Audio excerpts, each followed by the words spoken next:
Selamat pagi Bapak Ibu Saudara-saudariku yang terkasih dalam nama Tuhan kita Yesus Kristus. Kita bertemu kembali dalam sapaan renungan harian pada hari ini. Kita berdoa Bapak Ibu.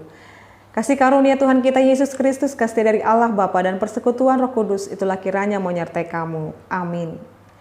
Firman Tuhan untuk kita pada hari ini Bapak Ibu, yaitu yang tertulis dalam Amsal 22 ayat 8. Orang yang menabur kecurangan akan menuai bencana, dan tongkat amarahnya akan habis binasa. Demikian pembacaan firman Tuhan. Bapak Ibu Saudara-saudariku yang terkasih dalam nama Tuhan kita Yesus Kristus. Amsal ini sering dan bahkan mengajarkan kita tentang hikmat apa yang harus dilakukan dan yang tidak dilakukan. Secara khusus Bapak Ibu Saudara-saudariku, bagaimana cara bersikap, bagaimana cara untuk dapat melanjutkan kehidupan, dan bagaimana dia harus dapat menjadi orang yang berkenan di hadapan Tuhan.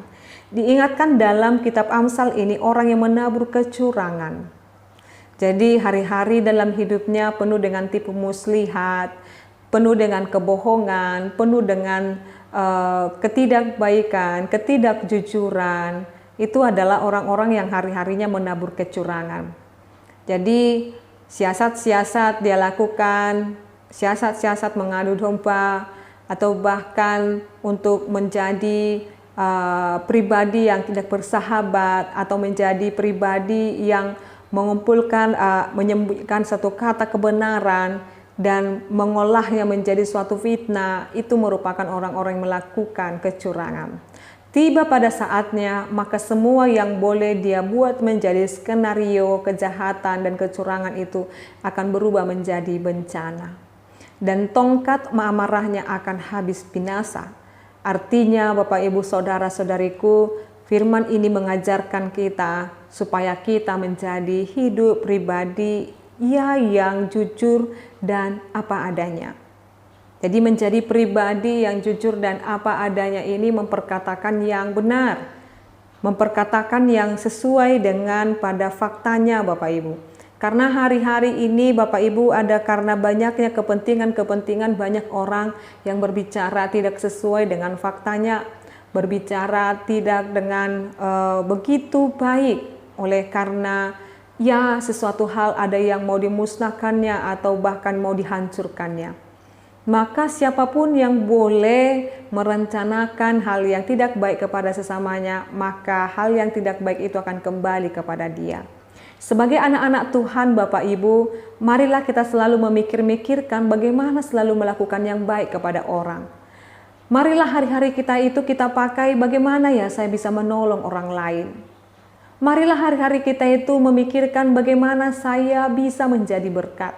Bukan malah hari-hari itu kita pakai untuk bagaimana saya menjatuhkannya, bagaimana saya mempermalukannya, bagaimana saya harus menghancurkannya sehancur-hancurnya. Bukan seperti itu Bapak Ibu anak-anak Tuhan.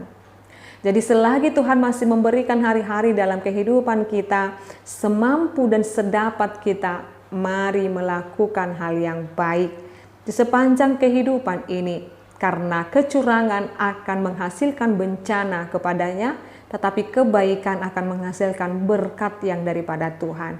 Maka mari Bapak Ibu Saudara-saudariku, hari-hari ini kita rancangkan dengan begitu baik di dalam menyenangkan hati Tuhan. Maka lihatlah keajaiban-keajaiban akan datang melingkupi kita. Amin, kita berdoa. Ya Allah Bapa kami sungguh bersyukur buat firman-Mu yang mengajarkan kami supaya kami tetap menjadi pribadi yang berkenan di hadapan Tuhan, pribadi yang menjauhkan segala kecurangan, tipu muslihat, dan segala hal yang tidak baik.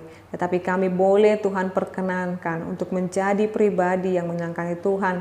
Kami menjaga setiap perbuatan kami berkenan di hadapan Tuhan. Terima kasih Bapa. Kau berkati seluruh saudara-saudari kami ini dalam setiap kehidupan mereka. Apakah mereka saat ini Tuhan dalam melanjutkan aktivitasnya, mohon berkat-Mu, dan juga dalam penyembuhan, dan juga Tuhan kiranya berkati anak-anak, dari anak sekolah minggu, remaja, pemuda, dan juga yang sudah bekerja. Engkau Tuhan juga memberkati setiap kerinduan-kerinduan yang merindukan keturunan, yang merindukan pendamping hidup yang juga merindukan pekerjaan yang lebih baik. Tuhan kiranya memberkati setiap hal yang boleh kami rancangkan, dan Tuhan kiranya memberikan kami yang terbaik. Terima kasih Tuhan buat anak-anak yang boleh saat ini boleh melanjutkan perkuliahannya, sekolahnya. Tuhan kiranya memberikan hikmat, kebijaksanaan, supaya mereka Tuhan berkenan di hadapan Tuhan dan tetap setia kepadamu. Ajarkan anak-anak muda tetap setia kepadamu Tuhan, supaya mereka tetap mempertahankan imannya di tengah-tengah banyaknya godaan-godaan dunia ini. Terima kasih Tuhan, hanya padamu kami berserah, sebab kami yakin dan percaya Engkau merancangkan yang terbaik dalam hidup kami. Dalam nama Yesus Kristus dan pimpinan Roh Kudus kami berdoa dan mengucap syukur. Anugerah daripada Tuhan kita Yesus Kristus, kasih dari Allah Bapa dan persekutuan Roh Kudus itulah kiranya menyertai dan memberkatimu sekarang sampai selama-lamanya. Amin. Selamat pagi Bapak Ibu, saudara-saudariku, Tuhan Yesus memberkati. Shalom.